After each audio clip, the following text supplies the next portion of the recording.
Hello, everybody, and welcome back to the world of movie Battleground. I am not your regular host. I am the King Caleb Coho here for what is sure to be a fireworks show of two hotheads and two rivals. It is the championship match. Cody Newberry, Brooklyn Vail are going at it for the title, and it is going to be a fun one. But I'm not alone. I have two awesome judges here with me today. I have Kirk Kolakowski. How are you doing, Kirk?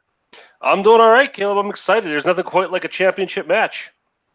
Absolutely, it's going to be fantastic. And joining me, I believe, making her debut on the judges' desk, Andrea Malbog. How are you doing? I'm not actually new to the judges' desk, but I've been participating at least two of them now, and I feel great. This is going to be a headache for us judges because this is going to be one of the most. Since this is a championship match, I expect fireworks and really difficult decisions for us judges. So there. Absolutely, this is going to be a fun one, and definitely a lot to listen for. Before we get this started, we'll go ahead and hear a little bit from our competitors today. Starting with the challenger, Brooklyn Vail. You are going for the title. How do you feel about your opportunity today? To say that I'm nervous would be an understatement. Cody and I often confer when the other person is debating. We know each other's styles. We've competed before. We're not going to talk about it, but I'm sure Cody will bring it up in his promo. So as long as I put my best foot forward, I am not disappointed. I'm not win or loss. As long as I put my best foot forward, that is the important thing. But I'm sure Cody will have some choice words for me. I like the attitude. We'll go ahead and go to the champion, Cody Newberry. How do you feel about taking on Brooklyn for the title today? I feel really good. Difference with Isaac's match was I had something to prove. That records don't mean anything. Debate means everything. So I had to prove that. Brooklyn is top 3 in this community of my best friends in this community. I have no ill will for him.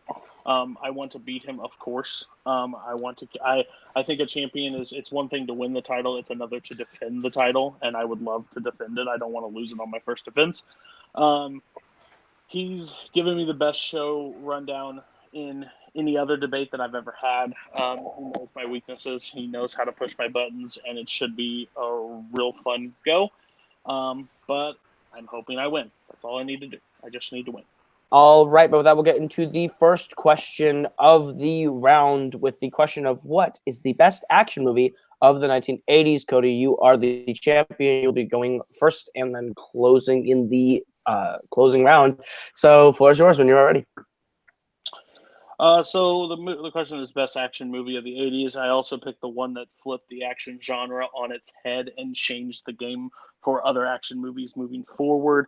I went with, of course, the 1988 movie Die Hard. Die Hard with John McClane, the everyday man, the cop, the person that shouldn't survive, put in a situation that he shouldn't outcome, and he does, paired with arguably the best villain in action movie history, with Hans Gruber. The quotable lines, the acting performances alone from Bruce Willis.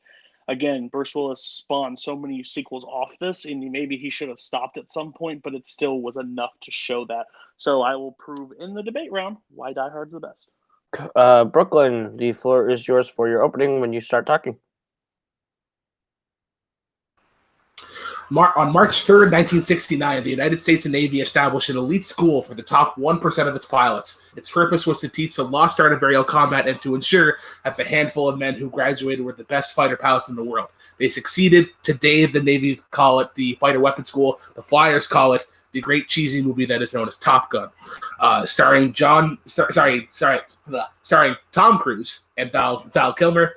This shows what action movies are at its core, and that is competition, and that is essentially what side A versus side B, and who can outlast the other. All right, stopping early. The floor is open 5 minutes whenever you start talking. Congratulations. You picked a movie that's not even an action movie. At best, it's how is it not an action movie? Can we Yeah, absolutely. Yeah. Thank you. The problem with that one is you didn't pick an action movie. You picked a romantic flying movie, which is really good. It's either homoerotic or metrosexual. Either one is fine with me, but that's what that movie is. There are barely any action scenes. It's not even equal to any of the war movies that came out of the 80s or flying movies that you had to call this. Die Hard literally puts a man in a situation that he should not win and changed it where now Sylvester Stallone and Arnold Schwarzenegger are not the big baddies anymore. The everyman is. And that's what the action movie has changed to, and that's why it's so revered. So the one problem that I have with Die Hard is that while yes, Hans Gruber is great, his henchmen are fucking dumbasses. Like they have most of them are armed. John McClane has to go in, do a couple judo chops, and he is there. This homoerotic, this retrosexual thing that you're talking about in Top Gun, that is a form of macho, and that is the form of competition. The way that these guys interact, it is a way of being macho and manly and being that alpha male that they each seek out to be. The action that you're talking about is clearly ridiculous. The fighter scenes in this is incredible. Sorry, it doesn't have the Michael Bay-esque explosions that you are probably looking for in your generic standard action movie. This makes you think, and it takes you out of the generic standard of action. I don't need explosions. And yes, you just literally said henchmen are the problem. Guess what? Look through any movie in history. Henchmen are always the problem. That's the whole point of an action movie. And that's the fun mess of it. Your problem with your flying movie is it's a competition. I want a competition in a sports movie. I don't want it in like an action movie between two people. They literally waste about 30 minutes of the audience time on a volleyball scene in the thing with shirtless just to prove that, ooh, look at me. I can serve a ball. And then they go to bar scenes and they spend so much time away from anything considered action. When they fly, you're like, I'm already bored by the point. And the problem is also Die Hard spun something. It was the reason why it was the best. People wanted more of it. Top Gun is now getting a sequel how many years later? It wasn't thought to be that great of an action movie because it's a school you can send the next recruits in, but no one wants it. So now they're forcing it because Tom Cruise needs a paycheck. That's the problem with your 80s movie. It has no action. It's just a conflict. It's a drama more than an action movie. Yes, because the Die Hard sequels are all these great things because they're like, oh, we can just take the concept of Die Hard and just make it better, which they can't. It's a concept that is so bland that every other and a lot of other movies have tried to interpret it. Lethal Weapon, a movie that you say that you adore, is a great example of that. That volleyball scene once again reiterates my point of competition. In your action, you want conflict. You don't want a one-sided ass kicking. That's boring. You want a back and forth. And that volleyball scene, once again, yes, it is. They have their shirts off, and they do have the cheesy music behind it. Kenny Loggins also has an incredible soundtrack in this. Some great songs. Danger Zone, Take My Breath Away. Actually, Danger Zone creates an incredible motif. Yeah, they do use it 3 times. 3 times in a movie. Can you let me finish, please, good sir? I stopped for you. We're at 5 minutes. I need you to keep going.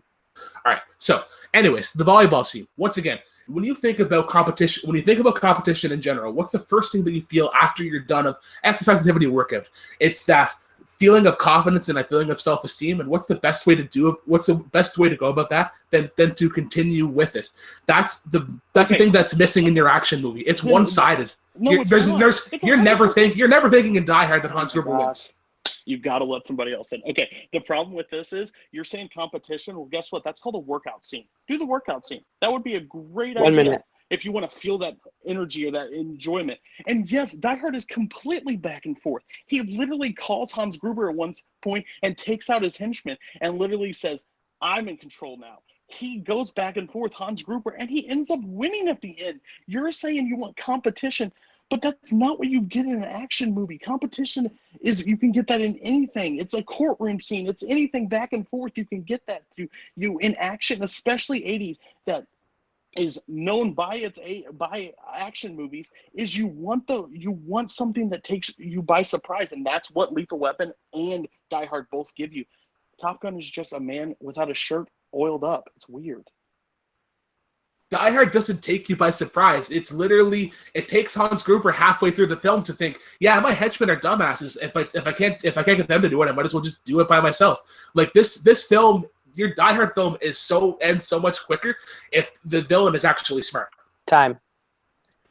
All right, good 5 minutes. Brooklyn, the floor is yours for your 1 minute closing when you are ready. While my opponent refuses to believe that there is some sort of back and forth in action, like there needs to actually be some sort of struggle for the protagonist, Top Gun shows the way that you can have incredible action and have intense moments. I never even got to talk about Goose's death, which is actually one of the more emotional moments, something that you don't see in Die Hard. You look at the way that Maverick struggles as a person struggling to discover his past, and he uses that ego and he uses that cockiness to mask the pain that he has. The fighter jet scenes are incredible. The way that they map it out and the way they choreograph it is great. They use minimalist explosions. They do not make it a Michael Bay-esque theme. I end my case. All right, Cody, the floor is yours for your closing whenever you start talking. I'm afraid Brooklyn's never even seen Die Hard because the back and forth is throughout the entire movie. They go back and forth. His wife being in the lobby and him having to actually either leave or just stand and fight and wait for the actual cops, and he actually takes the fight himself. It ends with one of the best cinema moments ever when the jump off. He literally has to go back and forth barefoot, cuts all of his feet. Top Gun is known as just a quotes movie. I need the need for speed. They're so lazy with the thing. They even use Danger Zone 3 times in the exact same movie, and that's the one thing you take away with the volleyball scene. I want competition, yes, I guess, in like a sports, a drama movie, but the problem with Top Gun is there's no actual action. They fly the planes. They're really cool. But guess what? You get fast-moving objects in a Fast and the Furious movie. I wouldn't consider that one of the best action movies. A plane doesn't change where action. You have to actually see real back and forth where you're almost about to lose somebody and you don't because there's not a real protagonist in it besides Iceman biting at Maverick. It's lazy. All right. Good first round. We'll go ahead and we'll start with Andrea. Where are you giving your point and why? Okay. Based on the arguments, I really think that Cody got Brooklyn when he stated that competition can be found in a sports movie, which I actually agree with. And he actually didn't recover much after he said that competition is more seen in a sports movie rather than in an action one. So I would have to give my point to Cody on this one. All right. We'll go to Kirk. Where are you leaning and why? Yeah, Cody started off strong. He came in, hit some Brooklyn with some really heavy haymakers. I think Brooklyn handled himself well and came back and did do a good job defending Top Gun and his reasons for picking that movie. But in the end, I think Cody just hit back too well. Brooklyn kept hitting competition, and Cody pointed out that there is you might not consider competition, but there's a back and forth between McClane and Gruber and Die Hard, and Cody's points about it. There's been so many lulls in that movie without any action. I'm with Andrea. This is Cody's point. All right, with that, Cody gets the first point as we move into the second round. The second question of our debate tonight: what Oscar-winning movie between the years of 1991 and 2018 is the least deserving of Best Picture? All right, Brooklyn, you will get to start first on this one. Floor is yours when you start talking. All right, so we think about Crash, often considered one of the first Best Picture winners for a. Yeah, sorry. Can I try that again? That's fine. You did cut out on fine. my end. Okay. Cool. I will let you start again. I don't care. All right. I would just be like, That's all right. All right. 3, 2. You're not prep enough? Fuck off. Without a doubt, one of the worst Best Picture winners is Crash, directed and written by Paul Haggis, who is a creep, and you see this in this movie. This is a plot of racism with a subplot of racism with an atmosphere of racism. It is very blunt. There is no abstract to it. It is straightforward. It is boring. It paints everybody as a racist, and that is not the clear-cut case. All right, keeping it short and sweet. Cody, floor is yours. Kind of like Brooklyn did take the uphill battle. I'm taking the uphill battle on this one. I am going to 1994, one of the best years in cinema, went to a movie called Forrest Gump, when there were masterpieces alongside of it. Pulp Fiction and Shawshank, The Shawshank Redemption were snubbed. People would know about Shawshank more today if it would have been titled with the Best Picture nom. Yes, Forrest Gump's a good movie. It's fun. It has those moments. But at the end of the day, it does not deserve of a Best Picture nomination. That was just the Academy sucking up to who Tom Hanks and Robert Zemeckis was at the time. That's the problem with the Oscars in general. It's a bunch of old men that sit in a room and don't understand what actual best means. And it happened in 94 and it carried on to 2005. And I'll explain it in the debate. All right, 5 minutes, gentlemen. The floor is open.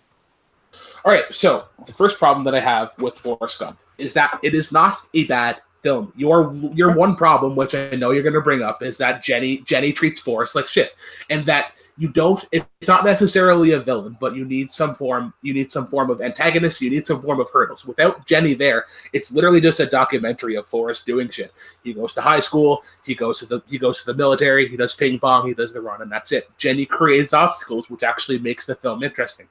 Crash is one of the most least chemistry films ever. Sandra Bullock and Brendan Fraser are fucking awful. Brendan Fraser is like maybe okay, but Sandra Bullock is just mean for the sake of being mean. Matt Dillon does not deserve any aspect of getting nominated for an Oscar. He sexually assaults somebody, and when I talk about Paul Haggis being creepy in this is what I mean. You could have easily focused on just the corruption that it was, but Paul's like, no, we're gonna focus on the sexual assault. Okay, I'm not going to the whole Me Too movement. That's what I'm going to. I'm just saying that his choice. Okay. But the problem with 2005 is one of the down years in cinema. I'm sorry you don't gather your family to say, hey, you remember that movie Capote? Yeah, we should all gather around and watch that movie today. Brokeback Mountain was the one thing that got snubbed. Everybody says it got snubbed, but even over time now, it's moved on to the past and people don't remember it.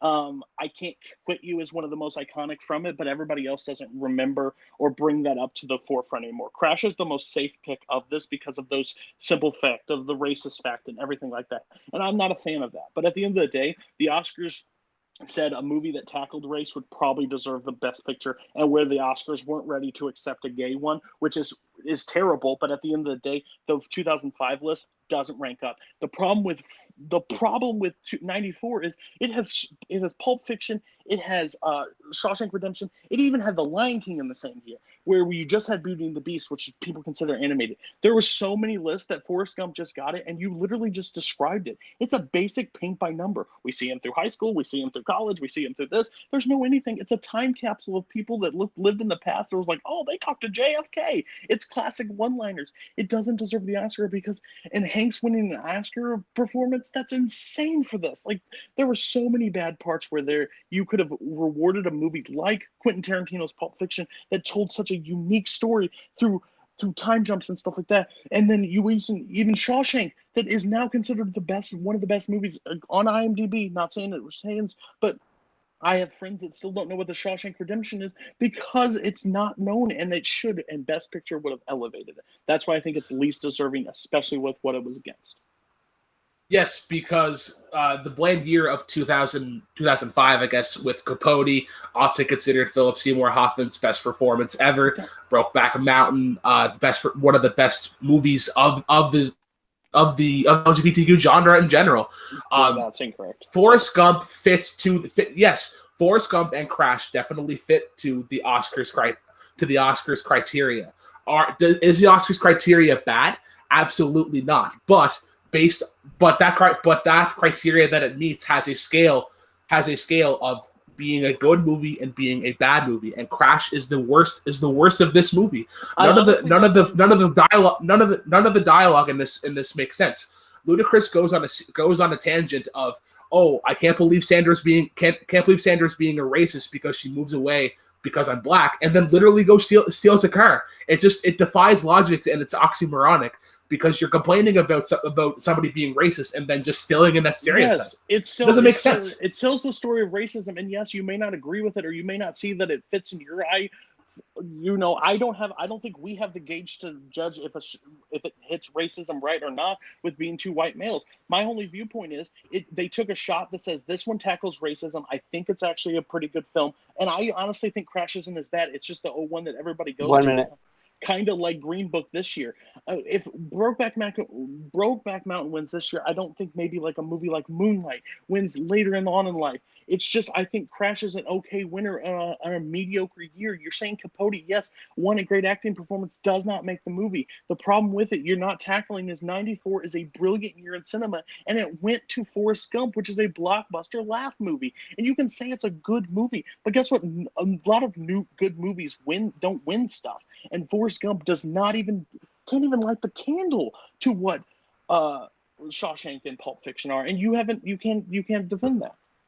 Because Four Weddings and a Funeral deserved to win Best Picture. Because Quiz Show, one that's often forgotten, deserved to win Best Picture. Pulp Fiction didn't really catch steam until.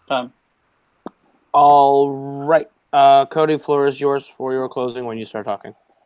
I think it's a really lazy choice to pick that Crash is the worst thing because of what maybe the director shows bad vibes throughout it, or it's racism and they explain racism in a bad way. The movie still tackles a hard genre, and they actually had the balls to go out and put it out, and I think they actually succeeded for what they tried to do. The problem with Forrest Gump is it's a blockbuster, fun movie that overshined the movies that could have stood out if it was released later. And you can say that Pulp Fiction didn't catch fire, but that doesn't matter. Pulp Fiction shouldn't catch fire because they get screeners. They watch these movies. They see that. They see the brilliance. They should have rewarded it. Shawshank's another one. Four Weddings and a Funeral is better than half the list that was released in 2005. The Lion King. They just did Beauty and the Beast. They could have put Lion King even on that list. They put Forrest Gump because Zemeckis and Tom Hanks is a movie together, and they wanted to reward that movie for that sake. And it's not deserving because of what it was up against, not because it's a bad movie and it won. I'm saying it's least deserving because of the battle it was against. All right, floor is yours, Brooklyn, when you start talking. My opponent's logic is flawed because an undeserving movie means that's pretty well a bad movie. Forrest Gump is a good movie that meets the criterion of the Academy. Crash also does that, but is a fucking awful movie. You look at films like Capote, that a movie that has a type of movie, a biopic that has appeased the Academy before, like Amadeus, Brokeback Mountain, which is another one that we would see later in Moonlight. These are clearly more deserving pictures. Once again, I reiterate the point that just because it meets Oscars criteria and it is a good movie, and because there are better movies that don't meet Oscars criteria, does not mean that it's undeserving. All right, so I'll go ahead and I'll start with this one. This was extremely close. I think it came down to the closers for me, and I think Brooklyn brought up a lot of really great points, but I think Cody in his closing deflected a lot of them and was able to kind of shut them down, and Brooklyn didn't quite capitalize on the comeback as hard as I wanted him to. So literally by one tally mark, I'm going to go with Cody by the skin of his teeth. It was that close. I'll go to Andrea on this one. Where are you going and why? This is also a very close fight for me. I guess we went the opposite. I really think that Brooklyn took down Caleb's main argument when he said that despite we should look at the movie based on its merit and not against its competition. So, or somewhere along those lines. So, and aside from that fact, Brooklyn also stated what makes his movie undeserving, whereas um, Cody focused more on the competition that Forrest Gump was against. So I'm gonna have to go with Brooklyn on this one. All right, so it comes down to Kirk for the tiebreaker. Where are you leaning and why? This was a tough one. They both kind of came at it from different angles, and they both made good points the way they were arguing it.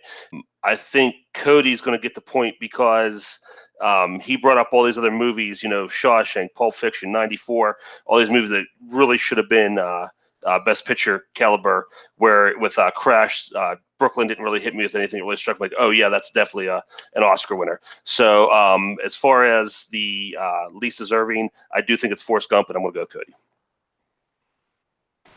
All right, so Cody is going to get the second point. That was a very close one. Great match or great round, guys. That's tough. All right, so we'll move on to the third question, round number 3, which was the question: if you could choose any teacher from a movie to become a teacher at your high school, what character would you choose? They could teach any subject that you want them to, but who do you choose? Cody will be going first this time. Floor is yours when you start talking. Okay, I don't know if my competitor is going to go with me on this, but just to battle off semantics, if we try to choose each other's high school, both of our answers are correct. So I'm choosing high school in general, and that's where I'm going to go on this one.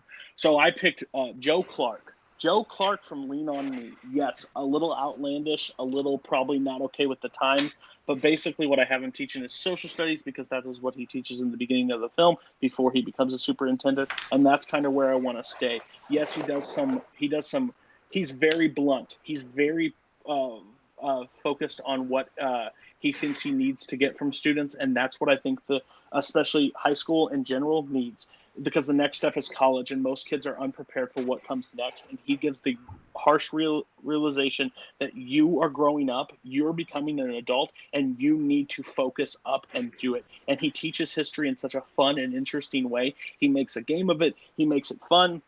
He shows that when you're wrong, it's okay to be wrong, but this is how you become right because you can learn different stuff. Yeah. All right, Brooklyn, the floor is yours when you start talking. One of the hardest things as a teacher is to balance that scale between being an instructor and being a friend. And I believe Woody Harrelson does that exponentially well in Edge of 17 as Mr. Bruner. I would have him the same thing he does in the movie. I believe is a high school history teacher. The way that he approaches the students, especially Haley Steinfeld's character, with sarcasm, and you think about the way that students in that day and age interact, it's almost like you give shit to me, I'm giving shit back to you. It's that way of confronting problems that I believe works well and how it will grow kids. All right, stopping early. We'll see how that works for him. The floor is yours, guys. 5 minutes. Have at it. I have a problem with yours automatically. You say that's how he interacts with students. We don't see that throughout the film, so I don't know who Woody Harrelson's character is throughout the film. He handles one student the entire time. You never see him teach a subject at all, and he's more of a counselor than he is of a teacher. The other problem that I have, he is an HR nightmare from start to finish. He literally has a moment in the scene where the woman reads it. She says, "I'm going to kill myself," regardless what you feel. If she knows she's joking, regardless of sus thing, that is something he literally says, "Take fifth period off." What to do? What to go take care of your life? And just because he would be your teacher in the school doesn't mean you would gravitate to him like Nadine gravitated to Woody Harrelson's character. You don't know if you'd have that interaction. He only looks like he gravitates towards one student. He picks one student, and you have no connection. He's very inappropriate at times. It doesn't seem like he would be a great fit for a teacher, especially in the day and age we're in. That's the pot calling the kettle black. Joe Clark's teaching methods are very aged. If you were to take his teaching methods into today's life, that rooftop scene never happens where he's telling a kid to jump off a bridge. Anyways, my next point. You can't. The problem is you can't fill that in the void because I'm basically picturing when he's a teacher in the movie, and that's at the very beginning. Those scenes, yes, he's a superintendent, he's a principal. That is a false claim on him. You cannot use those colors because I'm talking about him in a teacher environment, not a principal environment. If I can finish, you can finish. I'm not letting that weight go on because that's not what I'm arguing. Go ahead. That was one of 2 points that I was going to bring up, but whatever. Anyways, the other point that I wanted to bring up is, while yes, Morgan Freeman's performance as Joe Clark is great, he is best fit as that principal. He is seen as a leader in the system. Most often for a teacher, you are a cog in that whole machine. And he has that personality where he's very confronting, and he's very, very tough love. If he is just a teacher in front of a principal and he disagrees, it's just a matter of him sort of building his way up to the top. He is not necessarily a teacher. If this is a principal, absolutely, Joe Clark would make an incredible principal. I love him as a principal. But as a teacher, no, because he just looks at school as like a business and as a system, as opposed to like looking at like like at a handful of kids trying to succeed and grow. Okay. The problem with your facing is that you've just seen the trailer or you just barely seen a few moments of the movie. The big problem is it's at the beginning of the film where he teaches history and he actually has a competition. He doesn't do anything offlandish. He actually leaves that school and goes and is the principal of a 5th and 6th grade center and tell me his methods are not working. The problem with what you're facing is he gets put into a school that has drug dealers coming inside, people getting shot, people getting murdered, and he comes in, he has 110 days to turn them around, and he can't do it the old typical way. That's movie magic. That doesn't make any sense. I'm basically using the chunk of Joe Clark when he's a history teacher, because the one struggle in history is where it does not jump off the page for people. It's very boring. It doesn't make people excited for it, and he makes it a game of it, makes it fun and stuff like the problem. You're Woody Harrelson. You haven't even covered it. He's inappropriate. He reads out a sex text with Nadine in the middle of class. If any student walks by, well, congratulations, you're no longer working for the school. That's your biggest problem. He is too friendly. He is too friendly. He is not a teacher. He is too friendly. He's more of a counselor. If you want to do it that level, he is not a teacher. You never see him teach in the film. One, you can't take one section. We can't take one section of your film. You're basing it off of the whole film. Yeah, cool. He's a teacher for 5 minutes, but most of it all is a principal. You literally said that we're taking one aspect of your film. It says pick a teacher. Can I please finish? I've been very appropriate to let you have your time, and the fact that you're wasting your time talking right now. So are you fucking kidding me? You're just wasting your time explaining it to me. Anyways, so Woody Harrelson, yes. You say he's too friendly. He literally tells the person who tells Nadine, who is trying to get out of class because her father passed away 6 years ago. He's calling her out on that bullshit. That's one way to talk to students, is literally call out their bullshit. It's a matter of if you're gonna give it back to him, which Nadine does. Nadine gives him a lot of shit and tries to manipulate him in a way that she gets what she wants. He just gives it right back. Yeah, sure the sexing thing is off, but if we're going off of shitty actions, then our teachers essentially cross out, because they each have that moment. What I'm saying is that my teacher, Mr. Bruner, relates to the students, and he uses a way that is approachable to the kids of that age. And sarcasm is the best way to go about it. He crosses that line, sure, but it's effective because he eventually gets that trust of Nadine by getting Nadine to admit that he is his favorite teacher. He's still an inappropriate teacher at the end of the day. He doesn't teach. He doesn't show anything. You're saying use one part of the film. He only hangs out with Nadine during lunch and other stuff. You never see him teach a class. So how can you justify he's going to be an actual good teacher? My teacher actually has a 10-minute moment of teaching a class. All right. I forgot who went first. Did you go first? Reverse this, right? Brooklyn. I go first. Yeah. All right. Brooklyn, the floor is yours when you start talking. So while my opponent likes to play semantics of, oh, my teacher did shitty things, but yet the shitty things that my teacher did doesn't matter, because that's early in the film. My opponent is trying to take a block of the film and take an inch and make it into a mile. My teacher, Mr. Bruner, while yes, he does interact with one student, Nadine, he does have that sense of relatability, that personal interaction. Joe Clark talks to a gap of students. Sure, he picks on one student for maybe half an hour, but the way that Mr. Bruner and Nadine's relationship is, you see that growth, and the way that he approaches it with the overall theme of sarcasm works, as opposed to Joe Clark, who makes it a principal, not a teacher. All right, the floor is yours, Cody, when you start talking. The fun thing is he wants to say an inch and a mile, but guess what? The amount of screen time that they both are teachers is about the exact same amount of time. You see him in class. You never see him teach a class. He is very inappropriate with Nadine. He picks one student. You never see him interact with any other students. That's more of a counselor side. So if he's saying mine's a principal, his is a counselor. The problem with it, Joe Clark literally gets kids ready for the future. He literally tells them, listen, this is what it is. And even when he is a superintendent or principal, he expels 300 kids because they're drug dealers and bully, and they suspend and they smoke crack in his school, and he can't have that anymore because the kids in the school deserve a chance to learn, and that's what he fights for. He turns away test scores. He gets them to the point to be ready for that next step of what college is. Nadine you see her grow through Woody Harrelson, but you don't even get to see the amount of other students that he's impacted because you don't get that chance with him. So you don't know he's going to be a good teacher. I definitely don't even know if he has a history degree because he definitely doesn't talk about history. Brooklyn didn't even know he was a history teacher. So my whole viewpoint is Joe Clark is ready to make kids better for the future. Time. All right. We'll start with Kirk on this one. Where are you leaning and why? Yeah, both, again, they came at it from different angles.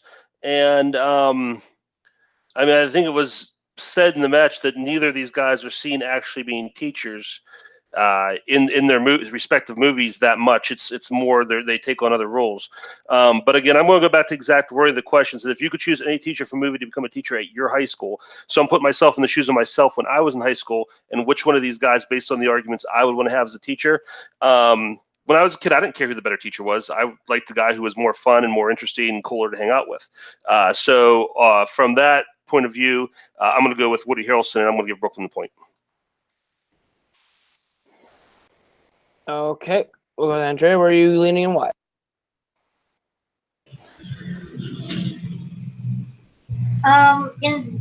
This is one of the toughest ones I've ever had. I'm still undecided. I'm still looking at my notes. Based on the arguments, and I'm gonna put myself in the same shoes as my fellow judge. If I were the student and had to pick one of one of these two teachers, I would have to pick um I would have to pick Cody because I want somebody who would really prepare me for the future, and his bluntness and his focusedness, and he gives harsh realizations to uh, children would really help me prepare once I enter college. So I'd have to pick Cody on this one. All right, so I guess that comes down to me, and I hate this position. But looking at how both teachers were presented, both brought up businesses where they're not really teachers. That kind of washed out for me. I think, and both these guys know my favorite kind of debate style is the heavy hitters who's able to throw more haymakers.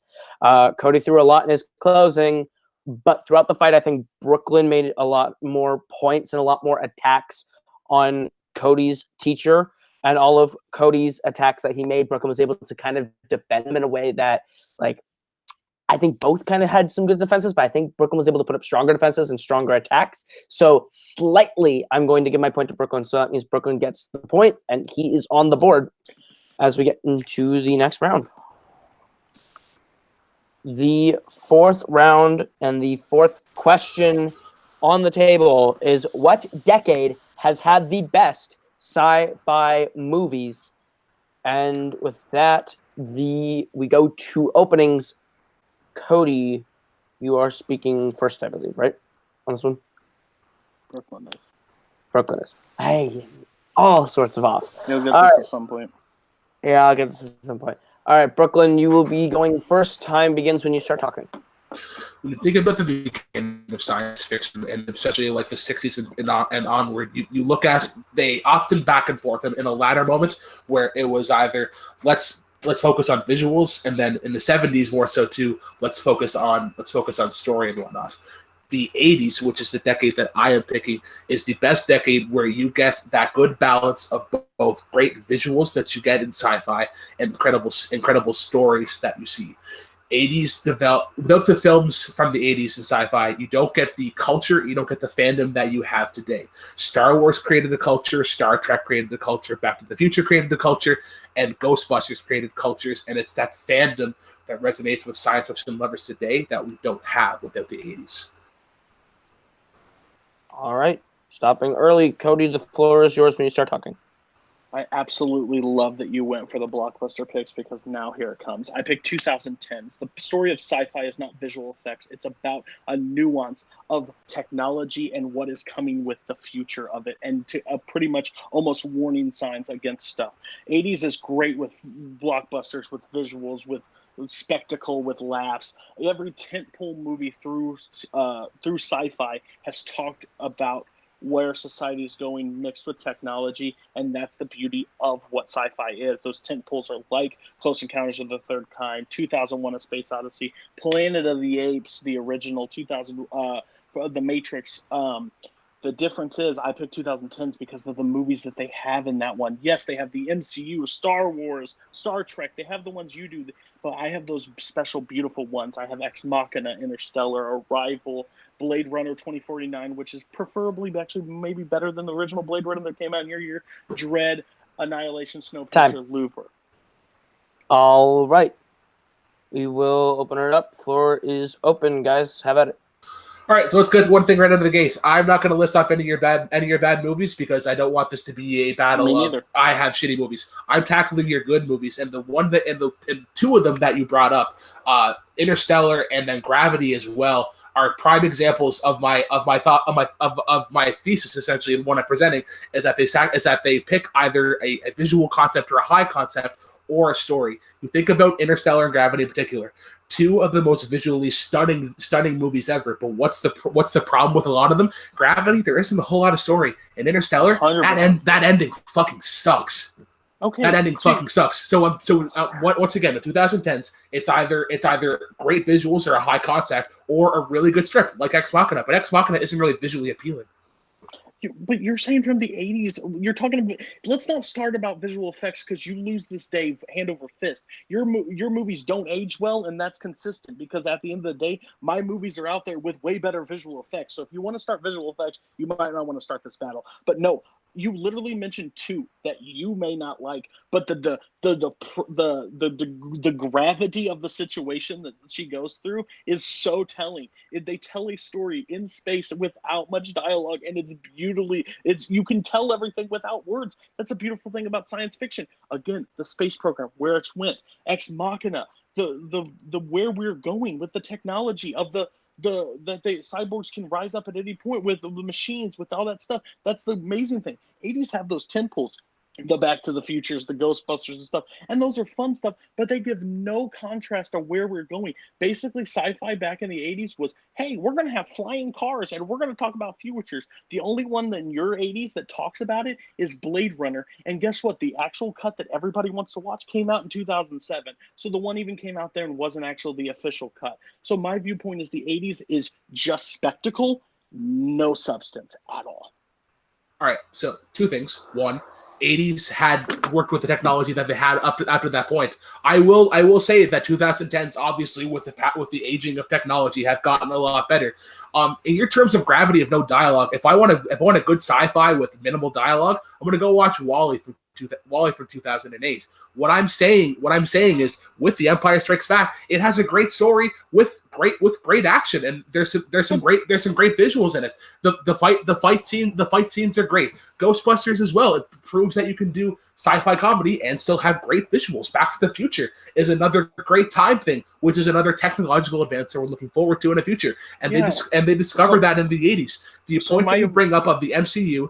The MCU in particular are great visuals with mass stories. Well, that's your only viewpoint on it. You're thinking you're mad, but you don't give any reasons why they're mad. And you're saying The Empire Strikes Back. Yes, let's go to the tentpole of the greatest sequel of all time. But at the end of the day, if you watch them on the back after you watch the originals, they lack because they don't have the carry through it. Yes, the story was great, but once the reveals are over, it's it. But you're not talking about the key things that talk about science fiction. You're talking fandom. Fandom's great and all, but tell me why science fiction is the best. Science fiction is supposed to be a blend of reality and fiction, and that's what the problem is. Star Wars doesn't actually do that because we don't have any of the technology that they are existing right now. So that's your viewpoint on it. Ex Machina, even Mad Max Fury Road talks about dystopian futures that we are on the verge if we don't take care of stuff. So you get the science elements plus the fiction. Yours is fandom, having fun, making jokes, seeing things go back to the future, but you don't actually see. There's no flux capacitors. There's no stuff like that. I'm sorry, but you're just talking about what is the best blockbuster sci-fi. I'm talking about sci-fi as a whole and why it is brilliant. Because those are just predictions that don't land. That's the part of predictions. Not every prediction is going to land. Similar to Mad Max Fury Road, there's no realistic elements in that. That's literally one micro statement throughout not even technology. Let me finish. Well, stop wasting time with saying "let me finish." Just keep talking. You're wasting a minute. Mad Max Fury Road is a micro statement that's literally dialed up to 11 that has no realistic elements. You say dystopian future, but there's no future of it. You don't think there's a hunt for gas? You don't think there's going to be a shortage of gas in the future? Are you we serious? Have environment now. We're burning through it like nobody's business. They're having to find different things, and if we don't change our ways, it literally happens. We are literally talking about putting AI technology into robots, and they could rise up at some point. You're like talking about Star Wars. Laser swords are not even close, but guess what? The science fiction of technology is on the rise, and we could be the ones to be eliminated because of it. All right. Brooklyn, the floor is yours when you start talking. Cody's first. Cody's first. You're going to get this. No, I mean... I will get this in some rounds. Sorry. A couple more rounds. I'll get it by the time we get to speed round. Watch. Go for it. The problem with Brooklyn's choice is he's picking just blockbuster and have fun movies. I get it. Woohoo. I'm not saying that. If this is the best sci-fi blockbusters, I still think I win because I have the Marvel Cinematic Universe and I literally have Star Wars on the re-rise. But this is the viewpoint I have. Science fiction is the blend of science and fiction. And guess what? He has not mentioned one movie that actually blends that two together. He picked the fun, outlandish ones. My viewpoint is Ex Machina, Snowpiercer, all these classic movies that talk about dystopian and technology going into wrong hands and going the wrong way is something to be afraid of. Even Snowden, not even the greatest movie, but it literally touches on a moment. Looper is another one that you can talk about. And the Planet of the Apes trilogy, that literally talks about human genetics and going to a certain way. And that's terrifying if something else bigger than us rises up and tries to take over. Those are great viewpoints of science fiction. The problem with 80s is it doesn't hold up. It's blockbustery. It doesn't have those beautiful actual science fiction movies. All right, Brooklyn, Flores, yours when you start talking. The Terminator. We're getting robots now. What happens if they go crazy? Tron. We're accessing virtual reality now. There's a whole world to discover within that. The superior version as opposed to 2010's Ready Player One, which is just literally a nostalgia. Aliens. What happens if we discover aliens in the future? What happens if they're actually monsters and they're not these civilized people that we deem them to be? The point that I reiterate once again is that the 80s balance the high concept and the visual aspects of the time and balance that great story. Empire Strikes Back is considered one of the greatest ever. Star Trek uses the future aspects that we have, but still has those moral aspects, those conflicts that are present in today's society. Meaning that the values that we have in these dystopian and these foreign futures can still apply today, and that's why they are relatable. Time. All right, I'm going to start with Andrea on this one. Where are you leaning and why? This came to me. My choice came actually at the end with the closing arguments. I'm going with Brooklyn on this one because he was able to counter Cody's point that science fiction is a blend of science and fiction. He was able to give some movies at the end of his argument that shows how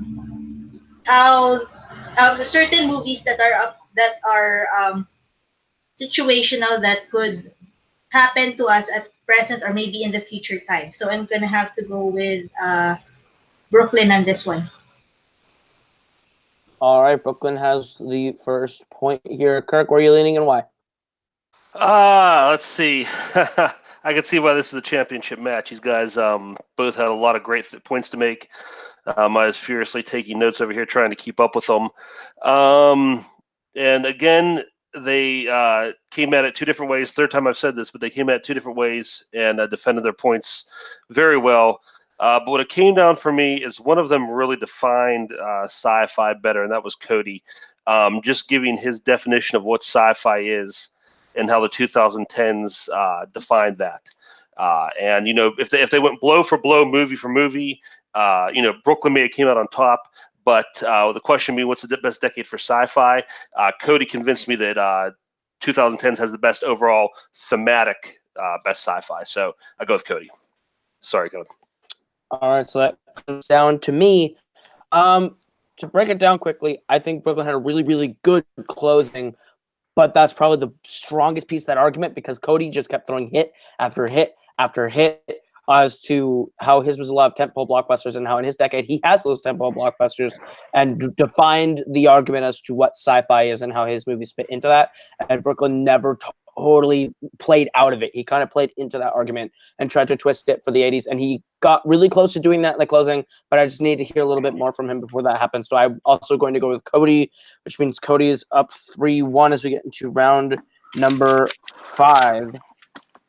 The 5th question is, what is the best sports movie between the years 1980 and the year of my birth, 1999? So this will be a lot of fun. We will go ahead and we will start with Cody on this one.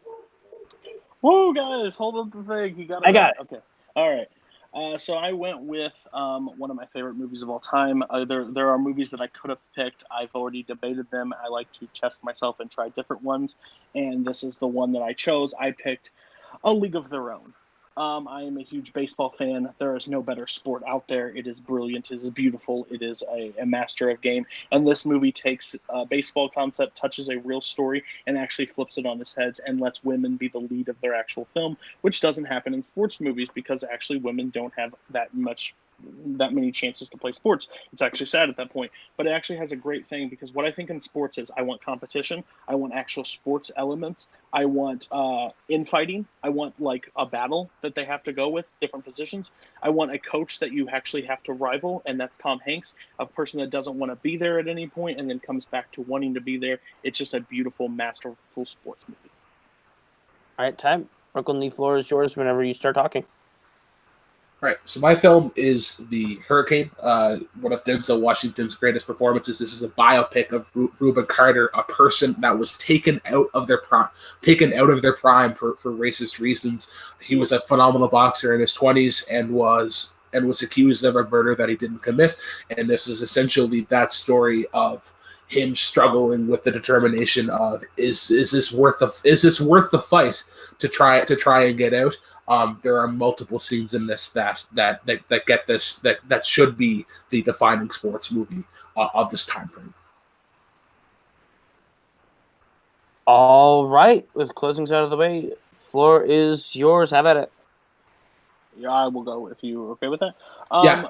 The problem that I'm facing is I love Hurricane. I love Hurricane with a passion. Denzel Washington is my favorite actor. The problem is it's not a sports movie. I get your viewpoint that there is your boxing scenes, but this is a man's redemption story back and trying to learn to fight. And yes, that's inner fighter, but that's also the same problem that maybe a movie came out also called Rocky V that you actually don't see the fighter actually fight. The problem with the movie is it's not even the best boxing movie of the time frame that you picked, and that's my biggest problem with it. Raging Bull came out in the same time frame. Rocky movies came out in the same time frame, and you chose The Hurricane, which is a great acting performance, but it's not a great sports movie. Sports movie has to have something, and they show great boxing sequences, but they're actually mediocre boxing sequences at best. The actual heart of it is the prison drama that faces and the will to keep going, but there's no real sports element at that point.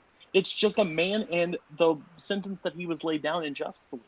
You know? The question is not what is the most sports movie. The question is what is the best sports movie. Yeah, sure. There's minimal boxing scenes, but this is about an athlete being taken out of their prime and him struggling with that determination and that will to see if the fight is worth it. Yes, you still see him shadow box. Like you see, he still has that like that eye of the tiger, pun intended.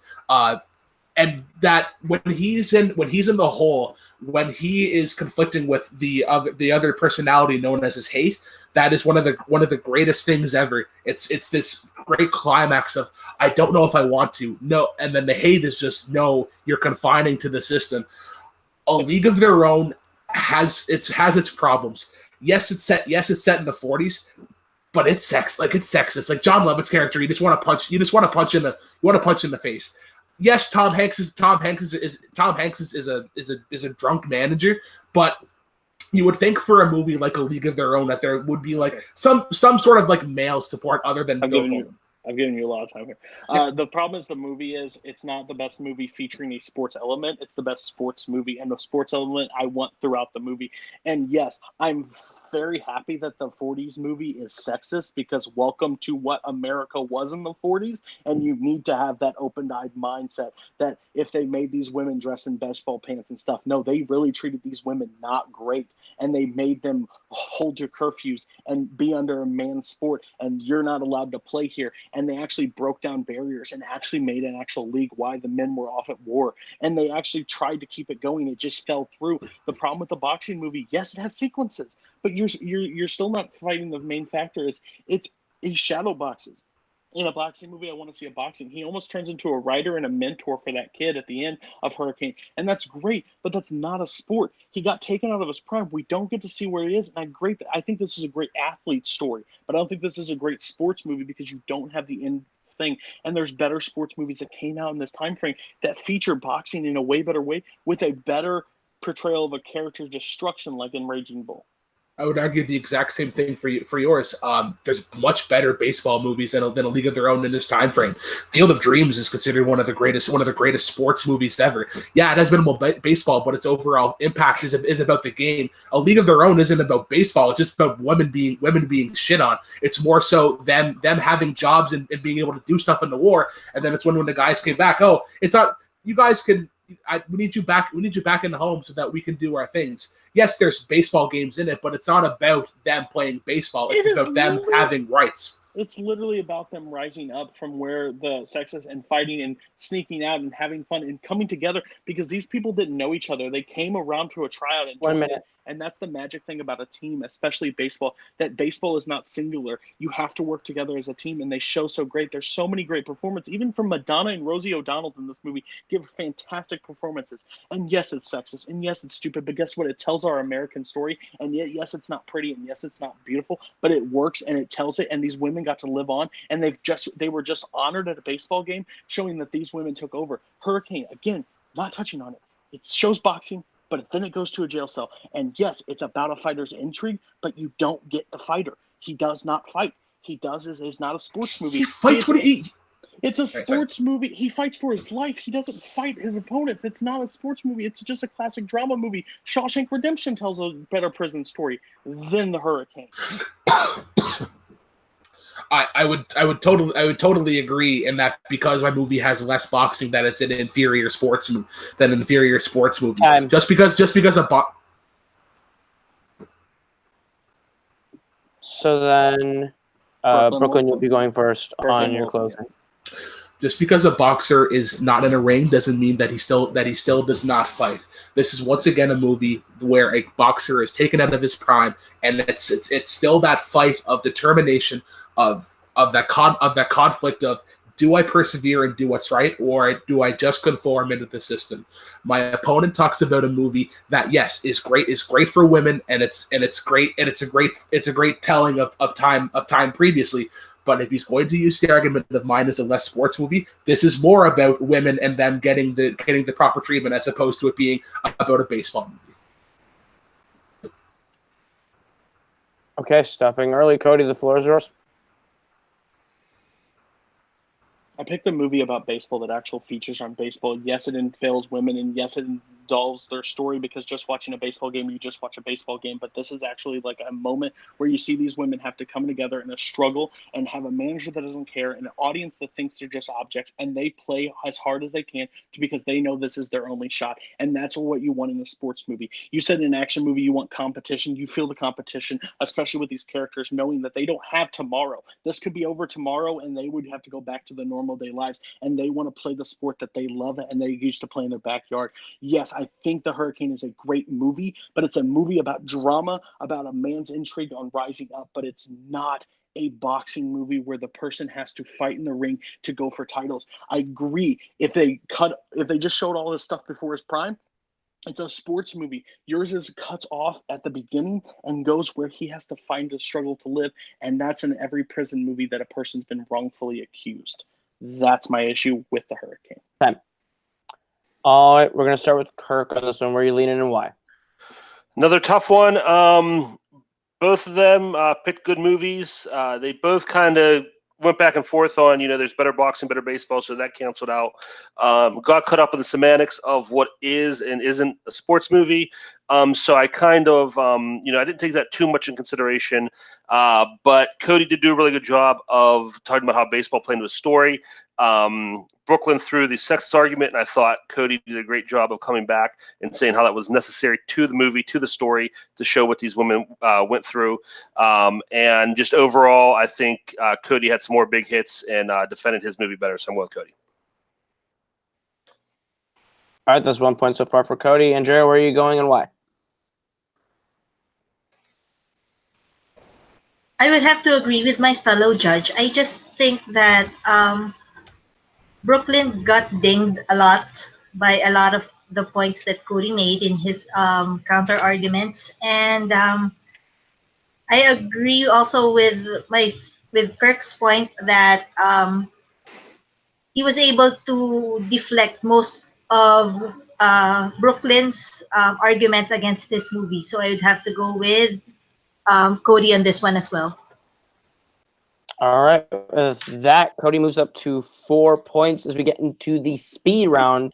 Speed round works like this. You're going to get 30 seconds for your opening and then 15-second rebuttal. Whoever says the answer first will be going first. And your first speed round question is thus. Which young adult franchise could have been improved by being R-rated? Your options are The Hunger Games or The Maze Runner. Hunger Games. All right, Cody will be taking The Hunger Games. I didn't even hear the second choice. You have The Maze Runner. Okay. All right, so Cody, you talk first. You have 30 seconds when you start talking. I think the Hunger Games missed on a beautiful point because it's literally like the greatest game. People go into there and have to be hunted, and they touched on the issues of people dying and stuff. I think you have more effect if you actually can show some brutal stuff in there because these kids were forced from their homes to compete in this lottery to actually show brutality. How Katniss puts an arrow through someone's eye that's a bully that tried to just kill Rue. That's a brilliant. Maze Runner, they're stuck in a maze most of the movie, and the violence would just be meshed up gore that you don't really want to see. That's the issue with the Maze Runner. All right, Brooklyn, 30 seconds when you start talking. That messed up gore that you're criticizing in my movie is the same thing that you're getting in Hunger Games. The Maze Runner is one of the more stressful, one of the more tense things, and with that R rating, you get the moments of anger. You get some dialogue, you get some curse words, you get some violence, and you get somebody snapping, and you get to see the kill. You get to see the blood. Hunger Games can still work. You can have deaths and not have gory. The example that I go to is Harry Potter. Didn't even R rating, had a bunch of deaths. Okay, Cody, 15 seconds for your rebuttal when you start talking. 15. Maze Runner builds the tension without cuss words. I don't want a bunch of teenagers cussing. The lottery is put into play where they have to fight for their lives, and you actually have to see them struggle, and a death would be actually warranted, not just somebody sinking into mud because they couldn't walk through a puddle right. That's not what you want to see. You want to see actual brutality. Okay. Brooklyn, 15 seconds when you start talking. You think about one of the greatest companies ever in Disney, and they can still have that emotion, and they can still show that death. They can still have that death without showing the death. Hunger Games is not as tense as Maze Runner is. You think about these guys were kidnapped, they were abandoned. All right, I will go first. I'm going to go slightly to Brooklyn on this one. I think he made a good point about the tense argument and how that might elevate the situation. Very close. I'm going to go slightly with Brooklyn. Kirk, where are you going? This is a tough one. Again, oh, geez. I wish I had another 10 or 15 seconds so I can hear a little bit more from both of them. But, yeah, I would probably go Brooklyn, too. Same reason you said, Cody. I think the tension just would be ratcheted up there. And, yeah, Hunger Games, I don't think, I think Brooklyn said this. He was talking fast. But you don't necessarily need as much Hunger Games because you get the tension without it. So I'll go with Brooklyn. All right. So Brooklyn getting another point. 4-2 as we get into the second speed round question. This one is more open-ended. What is the best performance in Avengers Endgame? Iron Man. All right. Cody's got Iron Man. Brooklyn, where are you going? Nebula. Okay. Robert Downey Jr. versus Karen Gillan. I like it. Okay, Cody, you spoke first. You have 30 seconds when you start talking. When we get the Avengers, they are broken down. He is at the end of his rope, and he actually can see it on screen and through his body language. He actually is the one person from the 5 years that changes the most. He has a kid, and he knows if he has to go through this, he could lose everything. And he ends up, he's still sacrificing himself at the end. Nebula has done this part numerous times and cried and throughout moments and ended up just killing herself, which is cool, I guess, from the one version. But it's still the whiny because her dad threatens her, and it's better in Guardians of the Galaxy. It's better in Guardians 2. She has that roar. And it doesn't change. Iron Man actually sacrifices himself. Okay, Brooklyn, 30 seconds when you start talking. Well, yes, Iron Man sacrifices himself. You can see it from a country mile away. Nebula's performance in Endgame caps off the arc that she started with Guardians of the Galaxy and ends in Endgame. That conflict that she has with Thanos in a way that she constantly has to appreciate and meet his love. The way that she interacts with the past version of herself. In previous iterations, she would have just left it alone and done it. But she took that step above, and she killed her past, really showing how her character has evolved. All right, Cody, 15 seconds when you start talking. It's just a rehash of what she's done. But the problem with Iron Man is he has changed of 22 movies. He is literally the selfish guy and has a kid and knows that he can't go back in time. And he knows to save everybody and to have his daughter have a better life, he has to give his life. If you saw that from a mile away, that's still upsetting. But he still does in that cocky way. It says, I am Iron Man. He's hurt. All right.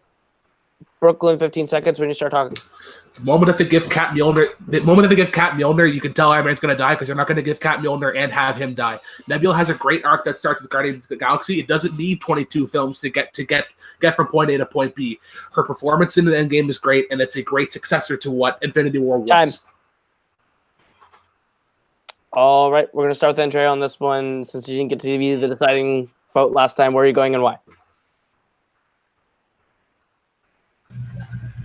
Oof, this is kind of close for me. But then I had to consider the question at hand, which was the best performance in Endgame. So I'm considering the movie Endgame as its own. So I'm going to have to go with Brooklyn on this one, with Nebula. Because of the fact that, because of certain things like she caps off the arc she had, and because of the emotional impact that she had to kill her past. So there. Gonna have to go with Brooklyn and so on. All right, Kirk, where are you going and why? I'm so glad that Brooklyn ended up saying Nebula because that's the two I wanted to hear. Nebula and Iron Man is the fight I wanted to hear, and they both did. Well, they kind of threw a curveball because they talked more about the characters and the actual performance, so that made it a little hard to judge. But I think if we're talking about the performance, I heard just a little bit more about the actual performance from Brooklyn than I did from Cody. So I got to give it to Brooklyn. But I mean, all right. razor thin there. Brooklyn has gained another point. It is 4-3 as we get into the third speed round question. And your question is thus: who is the scarier movie villain? Andy Wilkes from Misery or Jack Torrance from The Shining? Jack Torrance from The Shining. All right, Cody, you spoke first. You are going to be starting 30 seconds for Misery when you start talking. Jack Nicholson's character in The Shining, yes, terrifying, but it's more like a Jack Nicholson. Kathy Bates takes on this demonic almost thing, obsession with this writer, and he doesn't even see it coming. When she drives in the driveway, everybody panics. Just get back in the effing room. Just crawl back in the room because you don't want to see it. Yes, he does the chop down, and here's Johnny, but that's a lot of build. You see Kathy Bates as psycho from day one, and it's terrifying throughout. She hobbles the man. She just wants it to be her story and how he needs to write it, and you feel that tension throughout the entire film just between two people. All right, Brooklyn, 30 seconds when you start talking.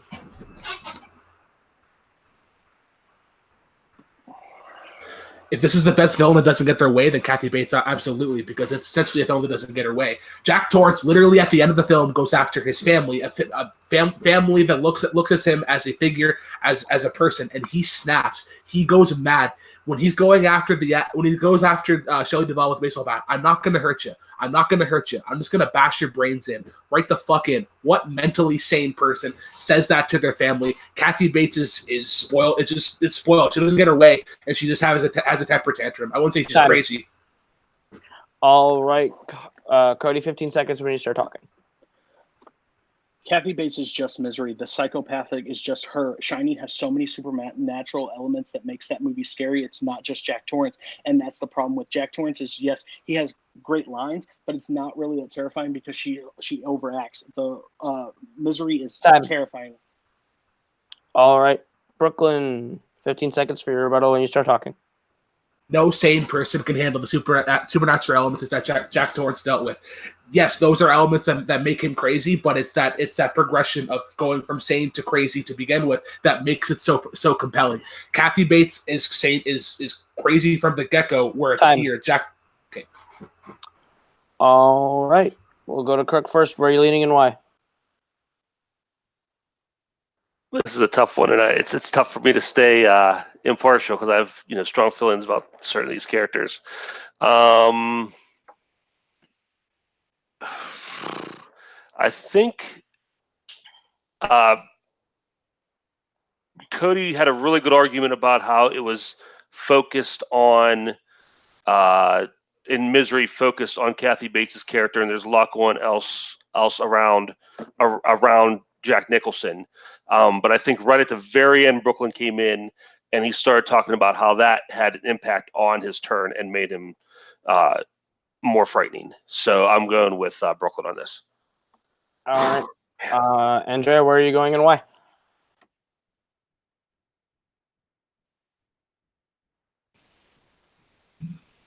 I would have to agree with Kirk on this one because of the fact I think Brooklyn made a much more solid argument about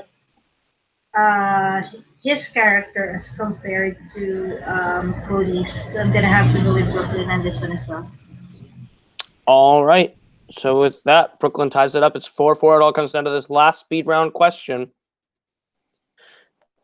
All right, and the last speed round question is, what classic sci-fi film should get a remake?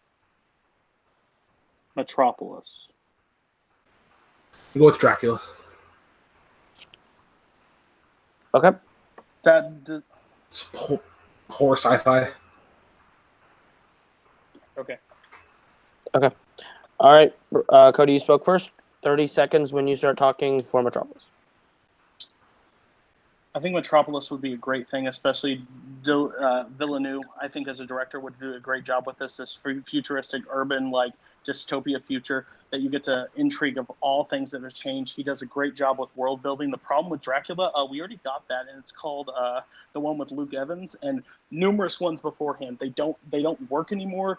Twilight's kind of ruined that genre. You don't get any good vampire movies, and I don't think Dracula can be brought back to a way because they've already attempted that with the Dark Universe, and they've put that to the back burner. Time. Metropolis. All right, Brooklyn, 30 seconds when you start talking.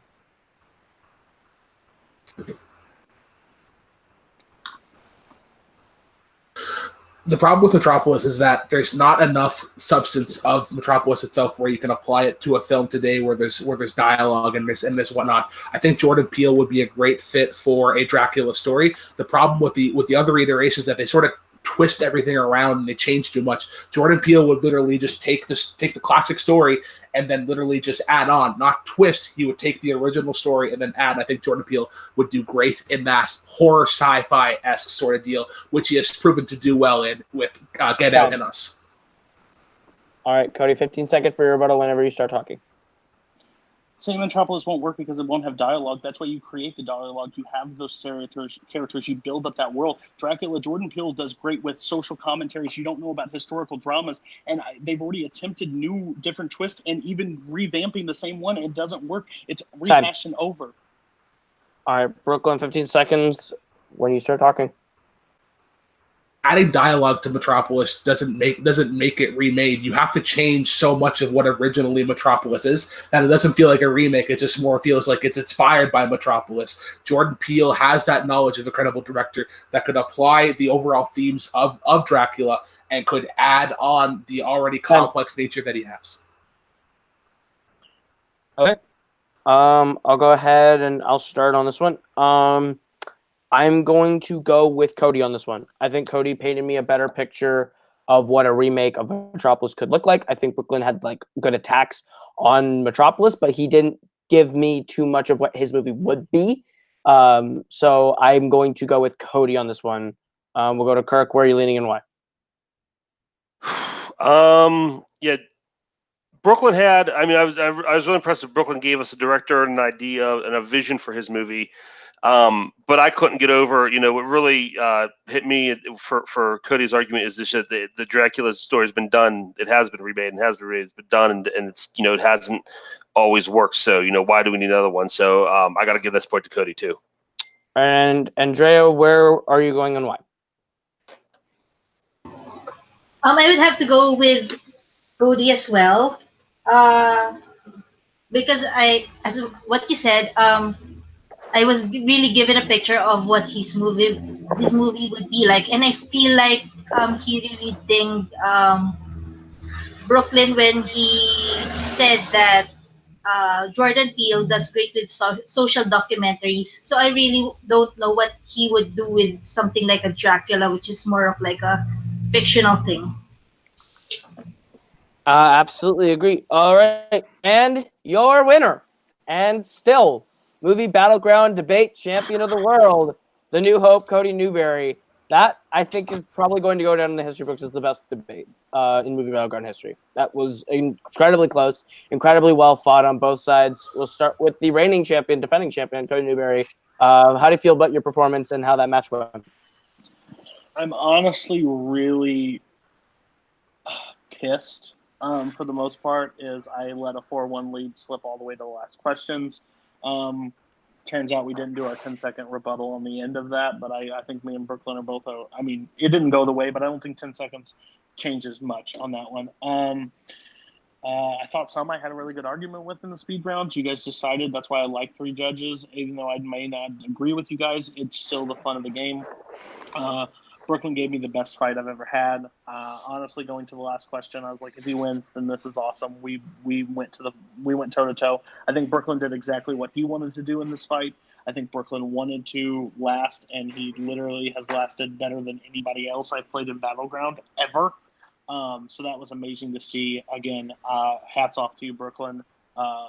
There's a reason you were 4-0 leading into this, and you could have literally hung your head at 4-1 and just gave up. But you drove right through and took your time where I needed to take my time. So, again, fantastic match. Absolutely. You played a really great match. I guess we're going to see you again with another debate at some point. I assume, whoever that ends up being. We'll go to the unfortunate loser today, Brooklyn. You played your heart out. You had one of the best speed round comebacks I've ever seen. How do you feel about your performance? Cody's a bitch in prep. Fuck, he's hard. He's hard. He's the best prep fighter. He's the best prep fighter ever. And I thought I was like I had my ducks in a row ready to go, but no, he had the counterpoints. He most deserving of this win. I'm not gonna lie, I blanked on the Sci-Fi Classic. He said Metropolis, which was initially gonna be my pick, and then I was like, fuck, I can't pick 2001: Space Odyssey because that's a classic. I can't pick Planet of the Apes because they just got redone. And all the other ones that I could think of were more horror aspect as opposed to sci-fi. So, Cody and I have had a lot of practice in speed round over on Take 3, so I think that's worked out well. I didn't think I was going to get 3 points in a row, but somehow I did it. I'm not announcing a retirement, but I am going to be stepping away for a little bit. This match was incredibly stressful. Multiple times I was like, I don't even know if this is worth it. If you ever watched Cody and I's last match, this like that last match gave me nightmares. So it was more so to get back into that state. But I think Cody and I held a great demeanor. Congrats to you, buddy. You won. You're going to defend it a billion more times unless Dan Murrow challenges you, and even then it's going to be close. So props. Yeah. Absolutely. But yeah, you know what? I think that's going to do it for us here for the Movie Battleground Championship. I'll go real quickly and get final thoughts from Kirk and Andrea. Kirk, final thoughts on this match before we wrap it up? I can't imagine how these guys feel because I'm stressed just having had judge this match. Great fight. This was just the highest caliber I've seen. Hats off to both these guys. I hated to see one of you lose because you both deserve to win.